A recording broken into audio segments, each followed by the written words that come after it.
Okay, take two. This is the dead man valve. It's pretty simple. It's got a counterbalance. I can swing this around, which would put the weight over this end of it if I had a great increase in pressure down here. I don't want to totally stop the water flow here because I don't want the slurry to stop moving at any point. It needs to keep moving or it'll just instantly solidify and plug the whole system up.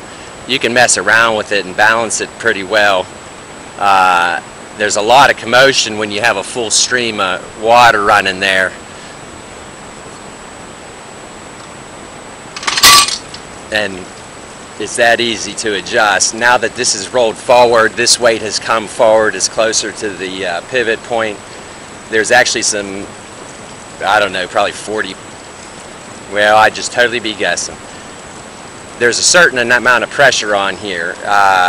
The idea is that I hold enough water back that I could force all the air bubbles out of the line, which is necessary to get a good siphon and a good pump going.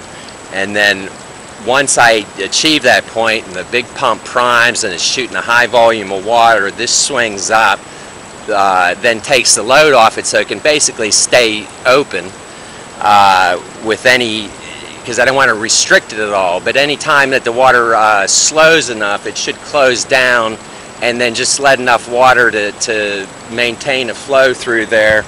The extra little thing to turbocharge it, if I can run that for 20 minutes after this, I should be able to flush all the line here because I'm actually going downhill everywhere. You would never want to use this corrugated pipe going uphill. It would just, even raising 4 or 5 feet in elevation, it would just probably instantly plug unless you had a constant high volume 100 gallon a minute water supply going into it, in which case it would probably blow up.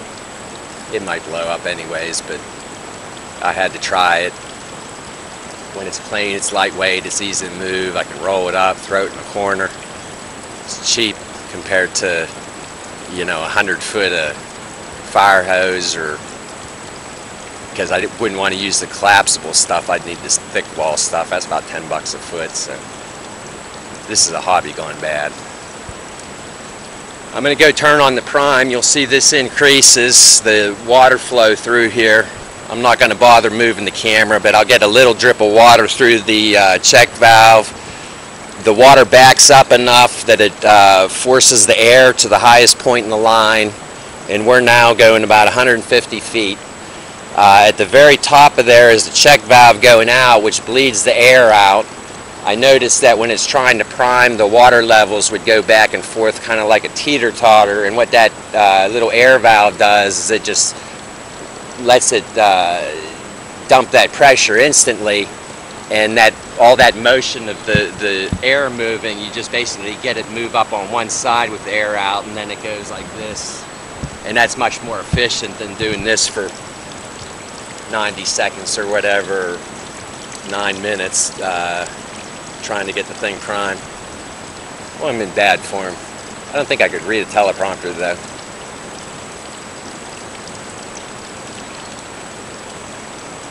Okay, I'm just going to let it roll. Okay, oh, that's that next thing. Take 3. Okay, I got about 5 feet of water in the pit, which is why I got my shorts on. I'm going to go in there and start this up. Jump in the pit with the little fire hose. There's about a foot of sand in the bottom of there. You should be able to see because I'll move the camera, you should be able to see the sand come flying out of here after it primes. It'll just follow the grade, go into the dog pen. I've got a good bit collected in there because I've been making little dams.